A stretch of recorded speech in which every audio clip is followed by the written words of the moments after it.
क्या कहना। ओम शांति। 20 ଜାନୁଆରୀ 25 ମଧୁର ମହାବାକ୍ୟ। ମିଠେ ବାବା କହେ, ମିଠେ ବच्चे ଜ୍ଞାନର ଧାରଣା କରିବା ସହିତ ସତ୍ୟଯୁଗୀ ରାଜପଦ ପ୍ରାପ୍ତ କରିବା ପାଇଁ ୟାଦ ଏବଂ ପବିତ୍ରତାର ବଳ ମଧ୍ୟ ଜମା କର। ପ୍ରଶ୍ନ, ବର୍ତ୍ତମାନ ତୁମ ପିଲାମାନଙ୍କର ପୁରୁଷାର୍ଥର ଲକ୍ଷ୍ୟ କ'ଣ ହେବା ଦରକାର? ଉତ୍ତର, ନିଜେ ସର୍ବଦା ଖୁସିରେ ରହିବା, ବହୁତ ମିଠା ହେବା, ସମସ୍ତଙ୍କୁ ସ୍ନେହରେ ଚଳାଇବା, ଏହା ହିଁ ତୁମର ପୁରୁଷାର୍ଥର ଲକ୍ଷ୍ୟ ହେବା ଉଚିତ। ଏହାଦ୍ୱାରା ତୁମେ ସର୍ବଗୁଣ ସମ୍ପନ୍ନ, ଷୋଳକଳା ସମ୍ପୂର୍ଣ୍ଣ ହୋଇଯିବ। ଯେଉଁମାନଙ୍କର କର୍ମ ଶ୍ରେଷ୍ଠ ଅଟେ, ସେହିମାନଙ୍କର ଲକ୍ଷଣ କ'ଣ ହୋଇଥିବ? ଉତ୍ତର, ସେମାନଙ୍କ ଦ୍ୱାରା କାହାକୁ ବି ଦୁଃଖ ମିଳିବ ନାହିଁ। ଯେପରି ବାବା ଦୁଃଖହର୍ତ୍ତା ସୁଖକର୍ତ୍ତା ଅଟନ୍ତି, ସେହିପରି ଶ୍ରେଷ୍ଠ କର୍ମ କରୁଥିବା ଆତ୍ମାମାନେ ମଧ୍ୟ ଦୁଃଖହର୍ତ୍ତା ସୁଖକର୍ତ୍ତା ହୋଇଥିବେ। ଗୀତ ଛୋଡ଼ ବି ଦେ ଆକାଶ ସିଂହାସନ। ଓମ୍ ଶାନ୍ତି। ମିଠା ମିଠା ଆତ୍ମିକ ପିଲାମାନେ ଗୀତ ଶୁଣିଲେ। ମିଠା ମିଠା ଆତ୍ମିକ ପିଲାମାନେ ଏ କଥା କିଏ କହିଲେ? ଉଭୟ ପିତା କହିଲେ। ନିରାକାର ପିତା ବି କହିଲେ, ସାକାର ପିତା ମଧ୍ୟ କହିଲେ। ତେଣୁ ଏହାକୁ କୁହାଯାଉଛି ବାବା ଏବଂ ଦାଦା। ଦାଦା ହେଉଛନ୍ତି ସାକାର। ଏହି ଗୀତ ତ ଭକ୍ତି ମାର୍ଗର ଅଟେ। ପିଲାମାନେ ଜାଣିଛନ୍ତି ଏବେ ବାବା ଆସିଛନ୍ତି ଏବଂ ବାବା ହିଁ ସାରା ସୃଷ୍ଟିଚକ୍ରର ଜ୍ଞାନ ଆମ ବୁଦ୍ଧିରେ ଧାରଣ କରାଇଛନ୍ତି। ତୁମ ପିଲାମାନଙ୍କର ମଧ୍ୟ ବୁଦ୍ଧିରେ ରହିଛି ଯେ ଆମେ 84 ଜନ୍ମ ପୁରା କରିଲେ ଏବେ ନାଟକ ପୁରା ହେଉଛି।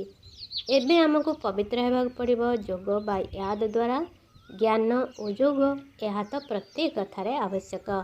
ବାରିଷ୍ଟରଙ୍କୁ ନିଶ୍ଚିନ୍ତ ମନେ ପକାଇବେ ଏବଂ ତାଙ୍କଠାରୁ ଜ୍ଞାନ ନେବେ। ଏହାକୁ ବି ଯୋଗ ଏବଂ ଜ୍ଞାନର ବଳ କୁହାଯିବ। ଏଠାରେ ତ ଏହା ନୂଆ କଥା ଅଟେ। ଦୁନିଆର ଯୋଗ ଏବଂ ଜ୍ଞାନ ଦ୍ୱାରା ସୀମିତ ଶକ୍ତି ମିଳିଥାଏ। ଏଠାରେ ଏହି ଯୋଗ ଏବଂ ଜ୍ଞାନ ଦ୍ୱାରା ବେହେଦର ବଳ ମିଳୁଛି, କାରଣ ବାବା ସର୍ବଶକ୍ତିମାନର ଅଧିକାରୀ ଅଟନ୍ତି। ବାବା କହୁଛନ୍ତି, ମୁଁ ଜ୍ଞାନର ସାଗର ମଧ୍ୟ ଅଟେ। ତୁମେ ପିଲାମାନେ ଏବେ ସୃଷ୍ଟିଚକ୍ରକୁ ଜାଣିଗଲଣି। ମୂଳବତନ, ସୂକ୍ଷ୍ମବତନ ସବୁ ମନେ ରହିଛି। ଯେଉଁ ଜ୍ଞାନ ବାବାଙ୍କ ଠାରେ ରହିଛି ତାହା ବି ମିଳିଛି। ତେବେ ଜ୍ଞାନକୁ ବି ଧାରଣ କରିବାକୁ ହେବ ଏବଂ ରାଜପଦ ପାଇବା ପାଇଁ ବାବା ତୁମ ପିଲାମାନଙ୍କୁ ଯୋଗ ଏବଂ ପବିତ୍ରତା ମଧ୍ୟ ଶିଖାଉଛନ୍ତି। ତୁମେ ପବିତ୍ର ମଧ୍ୟ ହେଉଛ, ବାବାଙ୍କଠାରୁ ରାଜପଦ ମଧ୍ୟ ନେଉଛ। ବାବା ନିଜଠାରୁ ମଧ୍ୟ ଶ୍ରେଷ୍ଠ ପଦ ଦେଉଛନ୍ତି। ତୁମେ 84 ଜନ୍ମ ନେଇ ନେଇ ପଦ ହରାଇ ଦେଇଛ। ଏହି ଜ୍ଞାନ ବର୍ତ୍ତମାନ ତୁମ ପିଲାମାନଙ୍କୁ ମିଳିଛି। ଅତି ଶ୍ରେଷ୍ଠ ହେବାର ଜ୍ଞାନ ଶ୍ରେଷ୍ଠ ପିତାଙ୍କଠାରୁ ମିଳୁଛି। ପିଲାମାନେ ଜାଣିଛନ୍ତି ଯେ ଆମେ ଯେପରିକି ବାପ ଦାଦାଙ୍କର ଘରେ ବସିଛୁ। ଏହି ଦାଦା ବ୍ରହ୍ମା ମା ଅଟନ୍ତି। ଶିବ ପିତା ତ ଅଲଗା ଅଟନ୍ତି, ବାକି ଇଏ ମା ଅଟନ୍ତି। କିନ୍ତୁ ଇଏ ପୁରୁଷ ଶରୀର ଧରି ହୋଇଥିବା କାରଣରୁ ମାତା ମମାଙ୍କୁ ନିର୍ଦ୍ଧାରିତ କରାଯାଇଛି। ମମାଙ୍କୁ ମଧ୍ୟ ପୋଷ୍ୟ କରାଯାଇଛି। ତାଙ୍କ ଦ୍ୱାରା ପୁଣି ରଚନା ହୋଇଛି। ରଚନା ମଧ୍ୟ ହେଉଛି ପୋଷ୍ୟ। ବାବା ପିଲାମାନଙ୍କୁ ପୋଷ୍ୟ କରିଥାନ୍ତି ସମ୍ପତ୍ତି ଦେବା ପାଇଁ। ବ୍ରହ୍ମାକୁ ମଧ୍ୟ ପୋଷ୍ୟ କରିଥାନ୍ତି। ପ୍ରବେଶ କରିବା କିମ୍ବା ପୋଷ୍ୟ କରିବା ଏକଥା ଅଟେ। ପିଲାମାନେ ବୁଝୁଛନ୍ତି ଏବଂ ବୁଝାଉଛନ୍ତି ମଧ୍ୟ। ପୁରୁଷାର୍ଥର କ୍ରମାନୁସାରେ ସମସ୍ତଙ୍କୁ ଏହା ବୁଝାଇବାକୁ ହେବ ଯେ ଆମେ ନିଜର ପରମପିତା ପରମାତ୍ମାଙ୍କ ଶ୍ରୀମତ ଅନୁସାରେ ଏ ଭାରତକୁ ପୁଣି ଶ୍ରେଷ୍ଠରୁ ଶ୍ରେଷ୍ଠ କରାଉଛୁ। ତେଣୁ ନିଜକୁ ମଧ୍ୟ ଶ୍ରେଷ୍ଠ ହେବାକୁ ପଡ଼ିବ। ନିଜକୁ ଦେଖିବାକୁ ହେବ କି ମୁଁ ଏପରି ଶ୍ରେଷ୍ଠ ହୋଇଛି। କୌଣସି ଭ୍ରଷ୍ଟାଚାରର କାମ କରି କାହାକୁ ଦୁଃଖ ଦେଉନାହିଁ ତ? ବାବା କହୁଛନ୍ତି, ମୁଁ ତ ଆସିଛି ପିଲାମାନଙ୍କୁ ସୁଖୀ କରାଇବା ପାଇଁ। ତେଣୁ ତୁମକୁ ମଧ୍ୟ ସମସ୍ତଙ୍କୁ ସୁଖ ଦେବାକୁ ହେବ। ବାବା କେବେ କାହାକୁ ଦୁଃଖ ଦେଇପାରିବେ ନାହିଁ। ତାଙ୍କର ନାମ ହିଁ ହେଉଛି ଦୁଃଖହର୍ତ୍ତା ସୁଖକର୍ତ୍ତା। ପିଲାମାନଙ୍କୁ ନିଜର ଚେକ୍ କରିବାକୁ ହେବ ଯେ ମନ ବଚନ କର୍ମରେ ଆମେ କାହାକୁ ଦୁଃଖ ଦେଉନାହୁଁ ତ? ଶିବ ବାବା କେବେ କାହାକୁ ଦୁଃଖ ଦିଅନ୍ତି ନାହିଁ। ବାବା କହୁଛନ୍ତି, ମୁଁ କଳ୍ପ କଳ୍ପ ତୁମ ପିଲାମାନଙ୍କୁ ଏଇ ବେହେଦର କାହାଣୀ ଶୁଣାଉଛି। ଏବେ ତୁମ ବୁଦ୍ଧିରେ ରହିଛି କି ଆମେ ନିଜ ଘରକୁ ଯିବୁ ଏବଂ ନୂଆ ଦୁନିଆକୁ ଆସିବୁ। ବର୍ତ୍ତମାନର ପାଠପଢ଼ା ଅନୁସାରେ ତୁମେ ଅନ୍ତିମ ସମୟରେ ଟ୍ରାନ୍ସଫର ସ୍ଥାନାନ୍ତରିତ ହୋଇଯିବ। ଘରକୁ ଫେରିଯାଇ ପୁଣି କ୍ରମାନୁସାରେ ଅଭିନୟ କରିବାକୁ ଆସିବ। ଏଠାରେ ରାଜଧାନୀ ସ୍ଥାପନା ହେଉଛି। ପିଲାମାନେ ଜାଣିଛନ୍ତି ଏବେ ଯେଉଁ ପୁରୁଷାର୍ଥ କରିବ ସେହି ପୁରୁଷାର୍ଥ ତୁମର କଳ୍ପ କଳ୍ପ ପାଇଁ ସିଦ୍ଧି ଅର୍ଥାତ୍ ନିର୍ଦ୍ଧାର୍ଯ୍ୟ ହୋଇଯିବ। ପ୍ରଥମେ ତ ସମସ୍ତଙ୍କର ବୁଝାଇବା ଦରକାର କି ରଚୟିତା ଏବଂ ରଚନାର ଆଦି ମଧ୍ୟ ଅନ୍ତର ଜ୍ଞାନ ବାବାଙ୍କ ବ୍ୟତୀତ ଅନ୍ୟ କେହି ଜାଣିନାହାନ୍ତି। କିନ୍ତୁ ସେହି ସର୍ବୋଚ୍ଚ ବାବାଙ୍କର ନାମ ହିଁ ରଖିନାହାନ୍ତି। ତ୍ରିମୂର୍ତ୍ତି ନାମ ତ ରଖିଛନ୍ତି, ତ୍ରିମୂର୍ତ୍ତି ମାର୍ଗ ମଧ୍ୟ ରହିଛି, ତ୍ରିମୂର୍ତ୍ତି ହାଉସ୍ ମଧ୍ୟ ଅଛି। ତ୍ରିମୂର୍ତ୍ତି କୁହାଯାଏ ବ୍ରହ୍ମା ବିଷ୍ଣୁ ଶଙ୍କରକୁ। ଏହି ତିନି ଜଣଙ୍କର ରଚୟିତା ଯେଉଁ ଶିବ ବାବା ଅଟନ୍ତି ସେହି ମୂଳଙ୍କର ନାମକୁ ଉଠାଇ ଦେଇଛନ୍ତି। ଏବେ ତୁମେ ପିଲାମାନେ ଜାଣୁଛ ସର୍ବୋଚ୍ଚ ହେଉଛନ୍ତି ଶିବ ବାବା, ପୁଣି ହେଉଛନ୍ତି ତ୍ରିମୂର୍ତ୍ତି। ବାବାଙ୍କ ଠାରୁ ଆମେ ପିଲାମାନେ ଏହି ସମ୍ପତ୍ତି ନେଉଛୁ। ବାବାଙ୍କର ଜ୍ଞାନ ଏବଂ ସମ୍ପତ୍ତି ଦୁଇଟି ଯାକ ସ୍ମୃତିରେ ରହିଲେ ସର୍ବଦା ହର୍ଷିତ ରହିବେ। ବାବାଙ୍କ ୟାଦରେ ରହି ତୁମେ କାହାକୁ ଜ୍ଞାନର ତୀର ଲଗାଇଲେ ତାର ଭଲ ପ୍ରଭାବ ପଡ଼ିବ, ସେଥିରେ ଶକ୍ତି ଆସିବ। ୟାଦର ଯାତ୍ରା ଦ୍ୱାରା ଶକ୍ତି ମିଳିବ। ଏବେ ନୟନହୀନ ହୋଇଯାଇଛ କାରଣ ଆତ୍ମା ପତିତ ତମ ପ୍ରଦାନ ହୋଇଯାଇଛି। ଏବେ ମୁଖ୍ୟ ଏହି ଚିନ୍ତା ରଖିବାକୁ ହେବ ଯେ ଆମେ କିପରି ତମ ପ୍ରଦାନରୁ ସତ୍ୟ ପ୍ରଦାନ ହେବୁ। ମନ୍ମନାଭବର ଅର୍ଥ ମଧ୍ୟ ଏହା ହିଁ ଅଟେ।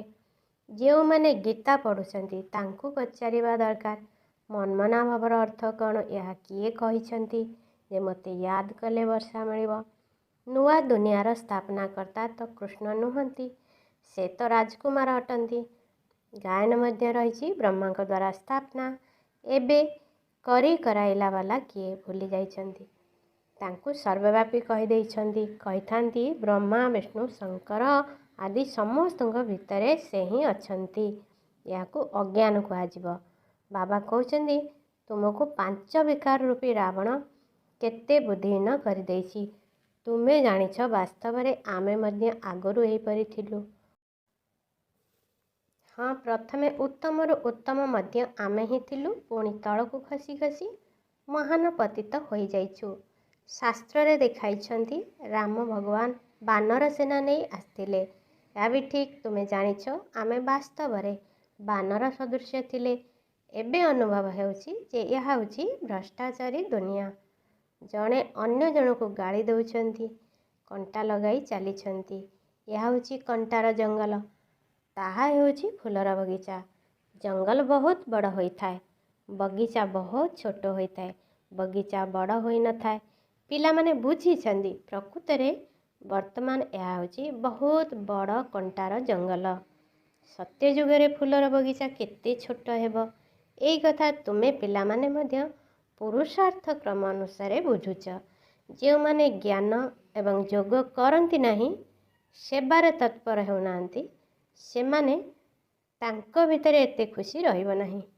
ଦାନ କରିବା ଦ୍ୱାରା ମନୁଷ୍ୟକୁ ଖୁସି ମିଳିଥାଏ। ଜାଣିଥାନ୍ତି ଇଏ ପୂର୍ବ ଜନ୍ମରେ ଦାନ ପୁଣ୍ୟ କରିଛନ୍ତି, ତେଣୁ ଭଲ ଜନ୍ମ ମିଳିଛି। କେହି ଭକ୍ତ ହୋଇଥିଲେ ବୁଝିଥାନ୍ତି ଆମେ ଭଲ ଭକ୍ତଙ୍କ ଘରେ ଯାଇ ଜନ୍ମ ନେବୁ। ଭଲ କର୍ମର ଫଳ ମଧ୍ୟ ଭଲ ମିଳିଥାଏ। ବାବା ବସି କର୍ମ ଅକର୍ମ ବିକର୍ମର ଗତି ପିଲାମାନଙ୍କୁ ହିଁ ବୁଝାଉଛନ୍ତି। ଦୁନିଆ ଏ କଥାକୁ ଜାଣିନାହିଁ। ତୁମେ ଜାଣିଛ ଏବେ ରାବଣ ରାଜ୍ୟ ହୋଇଥିବା କାରଣରୁ ମନୁଷ୍ୟମାନଙ୍କର କର୍ମ ସବୁ ବିକର୍ମ ହୋଇଯାଇଛି।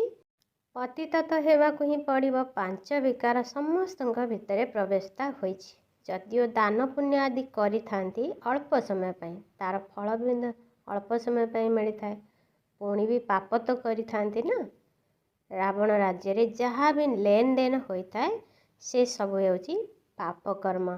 ଦେବତାମାନଙ୍କ ଆଗରେ କେତେ ସ୍ୱଚ୍ଛତାରେ ଭୋଗ ଲଗାଇଥାନ୍ତି। ବାହ୍ୟ ରୂପେ ସ୍ୱଚ୍ଛ ହୋଇ ଆସନ୍ତି, ପରନ୍ତୁ କିଛି ବି ଜାଣନ୍ତି ନାହିଁ। ବେହେଦର ବାବାଙ୍କର ବହୁତ ଗ୍ଲାନି କରିଦେଇଛନ୍ତି। ସେମାନେ ଭାବନ୍ତି କି ଭଗବାନଙ୍କର ଆମେ ଏହି ମହିମା କରୁଛୁ ଯେ ଈଶ୍ୱର ସର୍ବବ୍ୟାପୀ ଅଟନ୍ତି, ସର୍ବଶକ୍ତିମାନ ଅଟନ୍ତି। କିନ୍ତୁ ବାବା କହୁଛନ୍ତି ଏହା ହେଉଛି ତାଙ୍କର ଓଲଟା ମତ। ତୁମେ ପ୍ରଥମେ ବାବାଙ୍କର ମହିମା ଶୁଣାଉଛ କି ସର୍ବୋଚ୍ଚ ଭଗବାନ ହେଉଛନ୍ତି ଜଣେ, ଆମେ ତାଙ୍କୁ ହିଁ ମନେ ପକାଉଛୁ। ରାଜଯୋଗର ଲକ୍ଷ୍ୟ ଉଦ୍ଦେଶ୍ୟ ମଧ୍ୟ ସାମ୍ନାରେ ରହିଛି। ଏହି ରାଜଯୋଗ ବାବା ହିଁ ଶିଖାଉଛନ୍ତି। କୃଷ୍ଣକୁ ପିତା ତ କୁହାଯିବ ନାହିଁ, ସେ ହେଉଛନ୍ତି ଛୋଟ ପିଲା। ଶିବ ବାବାଙ୍କୁ ବାବା କୁହାଯିବ। ତାଙ୍କ ନିଜର ଦେହ ନାହିଁ। ଏହାକୁ ମୁଁ ଲୋନରେ ନେଇଥାଏ। ତେଣୁ ଏହାକୁ ବାପ ଦାଦା କୁହାଯାଇଥାଏ। ସେ ହେଉଛନ୍ତି ସର୍ବୋଚ୍ଚ ନିରାକାର ବାବା। ରଚନାକୁ ରଚନା ଠାରୁ ସମ୍ପତ୍ତି ମିଳିପାରିବ ନାହିଁ। ଲୌକିକ ସମ୍ବନ୍ଧରେ ପୁଅକୁ ବାବାଙ୍କ ଠାରୁ ସମ୍ପତ୍ତି ମିଳିଥାଏ, ଝିଅକୁ ତ ମିଳେ ନାହିଁ। ଏବେ ବାବା ବୁଝାଇଛନ୍ତି, ତୁମେ ଆତ୍ମାମାନେ ମୋର ସନ୍ତାନ ଅଟ, ପ୍ରଜାପିତା ବ୍ରହ୍ମାଙ୍କର ସନ୍ତାନ ସନ୍ତତି ଅଟ। ବ୍ରହ୍ମାଙ୍କ ଠାରୁ ସମ୍ପତ୍ତି ମିଳିବାର ନାହିଁ, ବାବାଙ୍କର ହେଲେ ହିଁ ସମ୍ପତ୍ତି ମିଳିବ। ଏହି ବାବା ତୁମ ପିଲାମାନଙ୍କୁ ସମ୍ମୁଖରେ ବସି ବୁଝାଉଛନ୍ତି। ୟାଙ୍କର କୌଣସି ଶାସ୍ତ୍ର ତ ତିଆରି ହୋଇପାରିବ ନାହିଁ। ଯଦିଓ ତୁମେ ଲେଖୁଛ, ବହିପତ୍ର ଛପାଉଛ, ତେବେ ବି ଟିଚରଙ୍କ ବ୍ୟତୀତ ଆଉ କେହି ତ ବୁଝାଇ ପାରିବେ ନାହିଁ। ଟିଚରଙ୍କ ବିନା ବହିରୁ କେହି ବୁଝାଇ ପାରିବେ ନାହିଁ। ଏବେ ତୁମେ ହେଲ ଆତ୍ମିକ ଟିଚର୍ସ। ବାବା ହେଉଛନ୍ତି ବୀଜ ରୂପ। ତାଙ୍କ ପାଖରେ ସାରା ବୃକ୍ଷର ଆଦି ମଧ୍ୟ ଅନ୍ତର୍ଜ୍ଞାନ ରହିଛି। ବାବା ଟିଚର ରୂପରେ ବସି ତୁମକୁ ବୁଝାଉଛନ୍ତି। ତୁମେ ପିଲାମାନେ ତ ସର୍ବଦା ଖୁସିରେ ରହିବା ଉଚିତ ଯେ ଆମକୁ ସୁପ୍ରିମ ପିତା ନିଜର ସନ୍ତାନ କରିଛନ୍ତି। ସେ ହିଁ ଆମକୁ ଟିଚର ହୋଇ ପଢ଼ାଉଛନ୍ତି। ସଚ୍ଚା ସଦ୍ଗୁରୁ ସେଇ ହିଁ ଅଟନ୍ତି, ଯିଏକି ସାଥିରେ ନେଇଯାଉଛନ୍ତି। ସମସ୍ତଙ୍କର ସଦ୍ଗତି ଦାତା ତ ଜଣେ, ବାବା ହିଁ ସର୍ବୋଚ୍ଚ ଅଟନ୍ତି, ଯିଏକି ଭାରତକୁ ପ୍ରତି 5000 ବର୍ଷ ପରେ ସମ୍ପତ୍ତି ଦେଇଥାନ୍ତି। ତାଙ୍କର ଶିବ ଜୟନ୍ତୀ ପାଳନ କରୁଛନ୍ତି। ବାସ୍ତବରେ ଶିବଙ୍କ ସହିତ ତ୍ରିମୂର୍ତ୍ତି ଶବ୍ଦ ମଧ୍ୟ ରହିବା ଦରକାର। ତୁମେ ତ୍ରିମୂର୍ତ୍ତି ଶିବ ଜୟନ୍ତୀ ପାଳନ କରୁଛ। କେବଳ ଶିବ ଜୟନ୍ତୀ ପାଳନ କଲେ କୌଣସି କଥା ପ୍ରମାଣିତ ହେବ ନାହିଁ। ବାବା ଆସୁଛନ୍ତି ଏବଂ ବ୍ରହ୍ମାଙ୍କର ଜନ୍ମ ହେଉଛି। ସନ୍ତାନ ହେଲ, ବ୍ରାହ୍ମଣ ହେଲ ଏବଂ ଲକ୍ଷ୍ୟ ଉଦ୍ଦେଶ୍ୟ ତୁମ ସାମ୍ନାରେ ରହିଛି। ବାବା ନିଜେ ଆସି ସ୍ଥାପନା କରୁଛନ୍ତି। ଲକ୍ଷ୍ୟ ଉଦ୍ଦେଶ୍ୟ ମଧ୍ୟ ବିଲକୁଲ ସ୍ପଷ୍ଟ ଅଟେ। କିନ୍ତୁ କେବଳ କୃଷ୍ଣଙ୍କ ନାମ ଲେଖିଦେଇଥିବାରୁ ସାରା ଗୀତାର ମହତ୍ଵ ନଷ୍ଟ ହୋଇଯାଇଛି। ଏହା ବି ଡ୍ରାମାରେ ପୂର୍ବ ନିର୍ଦ୍ଧାରିତ। ଏହି ଭୁଲ ପୁଣି ବି ହେବ। ସାରା ଖେଳ ଜ୍ଞାନ ଏବଂ ଭକ୍ତିର ଅଟେ। ବାବା କହୁଛନ୍ତି, ଗେହ୍ଲା ସନ୍ତାନମାନେ ସୁଖଧାମ ଶାନ୍ତିଧାମକୁ ୟାଦ କର। ଅଲଭ ଅର୍ଥାତ୍ ବାବା, ବେ ଅର୍ଥାତ୍ ସମ୍ପତ୍ତି। କେତେ ସହଜ କଥା, ତୁମେ କାହାକୁ ବି ପଚାରି ପାରିବ। ମନ୍ମନାଭବର ଅର୍ଥ କ'ଣ? ଦେଖ କ'ଣ କହୁଛନ୍ତି? କୁହ, ଭଗବାନ କାହାକୁ କୁହାଯିବ? ଉଚ୍ଚରୁ ଉଚ୍ଚ ଭଗବାନ ଅଟନ୍ତି। ତାଙ୍କୁ କ'ଣ ସର୍ବବ୍ୟାପୀ କହିପାରିବା? ସେ ତ ସମସ୍ତଙ୍କର ପିତା ଅଟନ୍ତି। ଏବେ ତ୍ରିମୂର୍ତ୍ତି ଶିବ ଜୟନ୍ତୀ ଆସୁଛି। ତୁମକୁ ତ୍ରିମୂର୍ତ୍ତି ଶିବଙ୍କର ଚିତ୍ର ବାହାର କରିବା ଦରକାର। ସର୍ବୋଚ୍ଚ ହେଉଛନ୍ତି ଶିବ। ପୁଣି ସୂକ୍ଷ୍ମବତନବାସୀ ବ୍ରହ୍ମା ବିଷ୍ଣୁ ଶଙ୍କର। ସର୍ବୋଚ୍ଚ ହେଉଛନ୍ତି ଶିବ ବାବା। ସେ ଭାରତକୁ ସ୍ୱର୍ଗ କରାଉଛନ୍ତି। ତାଙ୍କର ଜୟନ୍ତୀ ତୁମେ କାହିଁକି ପାଳନ କରୁନାହଁ? ନିଶ୍ଚିନ୍ତ ରୂପେ ଭାରତକୁ ହିଁ ସମ୍ପତ୍ତି ଦେଇଥିଲେ। ତାଙ୍କର ରାଜ୍ୟ ଥିଲା। ଏଥିରେ ତ ତୁମକୁ ଆର୍ଯ୍ୟ ସମାଜୀମାନେ ମଧ୍ୟ ସାହାଯ୍ୟ କରିବେ, କାରଣ ସେମାନେ ବି ଶିବଙ୍କୁ ମାନନ୍ତି। ତୁମେ ନିଜର ଝଣ୍ଡା ଲଗାଅ। ଗୋଟିଏ ପଟେ ତ୍ରିମୂର୍ତ୍ତି ଗୋଲା ସୃଷ୍ଟିଚକ୍ର, ଅନ୍ୟପଟେ କଳ୍ପବୃକ୍ଷ। ତୁମର ଝଣ୍ଡା ବାସ୍ତବରେ ଏହିପରି ହେବା ଦରକାର। ହୋଇତ ପାରିବ ନା? ଝଣ୍ଡା ଲଗାଇ ଦିଅ, ଯାହାକୁ ସମସ୍ତେ ଦେଖିବେ। ବୁଝାଇବା ପାଇଁ ଏଥିରେ ସବୁ କଥା ଅଛି। କଳ୍ପବୃକ୍ଷ ଏବଂ ଡ୍ରାମା, ଏଥିରେ ତ ବିଲକୁଲ ସବୁକିଛି ସ୍ପଷ୍ଟ ଭାବ ରହିଛି। ସମସ୍ତଙ୍କୁ ଜଣାପଡ଼ିଯିବ ଯେ ଆମର ଧର୍ମ ପୁଣି କେବେ ହେବ। ସ୍ୱତଃ ନିଜେ ନିଜେ ହିସାବ ବାହାର କରି ନେବେ। ସମସ୍ତଙ୍କୁ ଏହି ଚକ୍ର ଏବଂ କଳ୍ପବୃକ୍ଷ ସମ୍ବନ୍ଧରେ ବୁଝାଅ। ଖ୍ରୀଷ୍ଟ କେବେ ଆସିଲେ? ଏତେ ସମୟ ସେ ଆତ୍ମାମାନେ କେଉଁଠାରେ ରହୁଛନ୍ତି? ନିଶ୍ଚୟ ରହିବାର ସ୍ଥାନ ଥିବ ନିରାକାରୀ ଦୁନିଆ। ଆମେ ଆତ୍ମାମାନେ ରୂପ ବଦଳ କରି ଏଠାରେ ଆସି ସାକାର ହେଉଛୁ। ବାବାଙ୍କୁ ମଧ୍ୟ କହୁଛନ୍ତି ନା, ତୁମେ ମଧ୍ୟ ରୂପ ବଦଳାଇ ସାକାରରେ ଆସ। ଆସିବେ ତ ଏଇଠାକୁ ନା, ସୂକ୍ଷ୍ମ ବତନରେ ତ ଆସିବେ ନାହିଁ। ଯେପରି ଆମେ ରୂପ ବଦଳ କରି ଅଭିନୟ କରୁଛୁ, ଆପଣ ମଧ୍ୟ ସେହିପରି ଆସି ପୁଣି ରାଜଯୋଗ ଶିଖାନ୍ତୁ। ରାଜଯୋଗ ହିଁ ଭାରତକୁ ସ୍ୱର୍ଗ କରିପାରିବ। ଏହା ତ ବହୁତ ସହଜ କଥା ଅଟେ। ପିଲାମାନଙ୍କର ସଉକ ରହିବା ଦରକାର। ଧାରଣା କରି ଅନ୍ୟମାନଙ୍କୁ କରାଇବା ଆବଶ୍ୟକ। ସେଥିପାଇଁ ଲେଖାପଢ଼ା କରିବା ଦରକାର। ବାବା ଭାରତକୁ ଆସି ସ୍ୱର୍ଗ କରାଉଛନ୍ତି କହିଥାନ୍ତି ମଧ୍ୟ ବାସ୍ତବରେ ଖ୍ରୀଷ୍ଟଙ୍କର 3000 ବର୍ଷ ପୂର୍ବେ ଭାରତ ସ୍ୱର୍ଗ ଥିଲା। ତେଣୁ ତ୍ରିମୂର୍ତ୍ତି ଶିବଙ୍କର ଚିତ୍ର ସମସ୍ତଙ୍କ ନିକଟକୁ ପଠାଇଦେବା ଉଚିତ। ତ୍ରିମୂର୍ତ୍ତି ଶିବଙ୍କର ଷ୍ଟାମ୍ପ ତିଆରି କରିବା ଦରକାର। ଏହି ଷ୍ଟାମ୍ପ ତିଆରି କରୁଥିବା ବ୍ୟକ୍ତିମାନଙ୍କର ମଧ୍ୟ ସ୍ୱତନ୍ତ୍ର ବିଭାଗ ଥିବ। ଦିଲ୍ଲୀରେ ତ ବହୁତ ଶିକ୍ଷିତ ପିଲା ଅଛନ୍ତି, ଏହି କାମ କରିପାରିବେ। ତୁମର ରାଜଧାନୀ ମଧ୍ୟ ଦିଲ୍ଲୀରେ ହେବ। ପ୍ରଥମେ ଦିଲ୍ଲୀକୁ ପରିସ୍ଥାନ କହୁଥିଲେ, ଏବେ ତ କବରସ୍ଥାନ ଶ୍ମଶାନ ହୋଇଯାଇଛି। ତେଣୁ ଏହି ସବୁ କଥା ପିଲାମାନଙ୍କ ବୁଦ୍ଧିରେ ରହିବା ଦରକାର। ଏବେ ତୁମକୁ ସର୍ବଦା ଖୁସିରେ ରହିବାକୁ ହେବ। ବହୁତ ବହୁତ ମିଠା ହେବାକୁ ପଡ଼ିବ। ସମସ୍ତଙ୍କୁ ସ୍ନେହରେ ଚଳାଇବାକୁ ହେବ। ସର୍ବଗୁଣ ସମ୍ପନ୍ନ, ଷୋଳକଳା ସମ୍ପନ୍ନ ହେବାର ପୁରୁଷାର୍ଥ କରିବାକୁ ହେବ। ତୁମର ପୁରୁଷାର୍ଥର ଏହା ହେଉଛି ଲକ୍ଷ୍ୟ। କିନ୍ତୁ ଏପର୍ଯ୍ୟନ୍ତ କେହି ସମ୍ପୂର୍ଣ୍ଣ ହୋଇନାହାନ୍ତି। ଏବେ ତୁମର ଚର୍ତ୍ତି କଳା ହୋଇ ଚାଲିଛି। ଧୀରେ ଧୀରେ ଆଗାଉଛ ନା? ତେବେ ବାବା ଶିବ ଜୟନ୍ତୀରେ ସବୁ ପ୍ରକାରର ସେବା କରିବାର ଇସାରା ଦେଇ ଚାଲିଛନ୍ତି, ଯାହାଦ୍ୱାରା ମନୁଷ୍ୟମାନେ ବୁଝିଯିବେ ଯେ ବାସ୍ତବରେ ଏମାନଙ୍କର ଜ୍ଞାନ ତ ବିଶାଳ ଅଟେ। ମନୁଷ୍ୟମାନଙ୍କୁ ବୁଝାଇବାରେ କେତେ ମେହନତ ଲାଗୁଛି। ମେହନତ ବିନା ରାଜଧାନୀ କ'ଣ ସ୍ଥାପନା ହୋଇପାରିବ କି? ଚଢ଼ୁଛନ୍ତି, ଖସୁଛନ୍ତି, ପୁଣି ଚଢ଼ୁଛନ୍ତି। ପିଲାମାନଙ୍କୁ ମଧ୍ୟ କୌଣସି ନା କୌଣସି ତୋଫାନ ମଧ୍ୟ ଆସୁଛି। ମୂଳ କଥା ହେଉଛି ୟାଦ। ୟାଦ ଦ୍ୱାରା ହିଁ ଆତ୍ମା ସତ୍ତ୍ୱ ପ୍ରଦାନ ହୋଇପାରିବ। ନଲେଜ ବହୁତ ସହଜ। ପିଲାମାନଙ୍କୁ ବହୁତ ମଧୁର ହେବାକୁ ପଡ଼ିବ। ଲକ୍ଷ୍ୟ ଉଦ୍ଦେଶ୍ୟ ସମ୍ମୁଖରେ ରହିଛି। ଏହି ଲକ୍ଷ୍ମୀ ନାରାୟଣ କେତେ ମଧୁର ଅଟନ୍ତି। ଏହାକୁ ଦେଖିଲେ କେତେ ଖୁସି ଲାଗୁଛି। ଆମ ବିଦ୍ୟାର୍ଥୀମାନଙ୍କର ଏହା ହେଉଛି ଲକ୍ଷ୍ୟ ଏବଂ ଉଦ୍ଦେଶ୍ୟ। ଶିକ୍ଷାଦାତା ତ ହେଉଛନ୍ତି ଭଗବାନ। ଆଚ୍ଛା, ମିଠେ ମିଠେ ଶିଖିଲା ଦେଇ ସନ୍ତାନମାନଙ୍କ ପ୍ରତି ମାତା ପିତା ବାପ ଦାଦାଙ୍କର ମଧୁର ସ୍ନେହ ସମ୍ପନ୍ନ ଶୁଭେଚ୍ଛା ଏବଂ ସୁପ୍ରଭାତ। ଆତ୍ମିକ ପିତାଙ୍କର ଆତ୍ମିକ ସନ୍ତାନମାନଙ୍କୁ ନମସ୍ତେ। ଆତ୍ମିକ ସନ୍ତାନମାନଙ୍କର ଆତ୍ମିକ ମାତା ପିତାଙ୍କୁ ନମସ୍ତେ ନମସ୍ତେ ନମସ୍ତେ। ଧାରଣା ପାଇଁ ସାର 1. ବାବାଙ୍କ ଦ୍ୱାରା ମିଳିଥିବା ଜ୍ଞାନ ଏବଂ ସମ୍ପତ୍ତିକୁ ସ୍ମୃତିରେ ରଖି ସର୍ବଦା ହର୍ଷିତ ହୋଇ ରହିବାକୁ ହେବ। ଯଦି ଜ୍ଞାନ ଏବଂ ଯୋଗର ଶକ୍ତି ଅଛି, ତେବେ ସେବାରେ ତତ୍ପର ରହିବା ଉଚିତ। 2. ସୁଖଧାମ ଏବଂ ଶାନ୍ତିଧାମକୁ ୟାଦ କରିବାକୁ ହେବ। ଦେବତାମାନଙ୍କ ପରି ମିଠା ହେବାକୁ ପଡ଼ିବ। ଅସରନ୍ତି ଖୁସିରେ ରହିବାକୁ ହେବ। ରୁହାନୀ ଅର୍ଥାତ୍ ଆତ୍ମିକ ଟିଚର ହୋଇ ଜ୍ଞାନର ଦାନ କରିବାକୁ ହେବ। ବରଦାନ: ଦେହ, ସମ୍ବନ୍ଧ ଏବଂ ବୈଭବର ବନ୍ଧନଠାରୁ ସ୍ୱତନ୍ତ୍ର ହୋଇ ବାବାଙ୍କ ସମାନ କର୍ମାତୀତ ହୁଅ। ଯେଉଁମାନେ ନିଜକୁ ନିମିତ୍ତ ମନେକରି ଶ୍ରୀମତ ଅନୁସାରେ ନିଜର ଘର ଗୃହସ୍ଥକୁ ସମ୍ଭାଳିବା ସହିତ ସର୍ବଦା ଆତ୍ମିକ ସ୍ୱରୂପରେ ରହୁଛନ୍ତି, ମୋହର ଅଧୀନ ହୋଇ ରହୁନାହାନ୍ତି, ସେମାନଙ୍କୁ ଯଦି ଏବେ ଆଦେଶ ମିଳିବ ଯେ ଏଠାକୁ ଚାଲି ଆସ, ତେବେ ସେମାନେ ଚାଲି ଆସିବେ।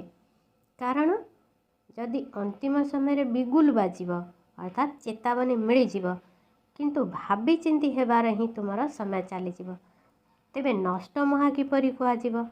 ସେଥିପାଇଁ ସର୍ବଦା ନିଜକୁ ଚେକ୍ କରିବାକୁ ହେବ ଯେ ଦେହର ସମ୍ବନ୍ଧ, ବୈଭବ, ବନ୍ଧନ ନିଜ ଆଡ଼କୁ ଟାଣୁନାହିଁ ତ?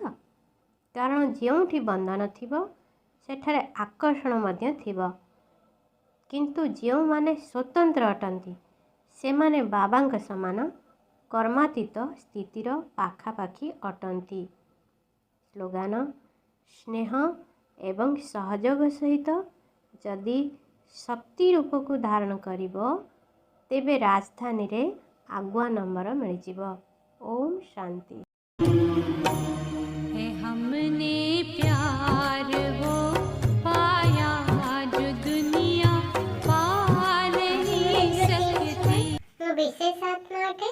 ମୁଁ ନମ୍ବର 1 ଆତ୍ମା ଅଟେ। ମୁଁ ପରମାତ୍ମା ସ୍ନେହୀ ଆତ୍ମା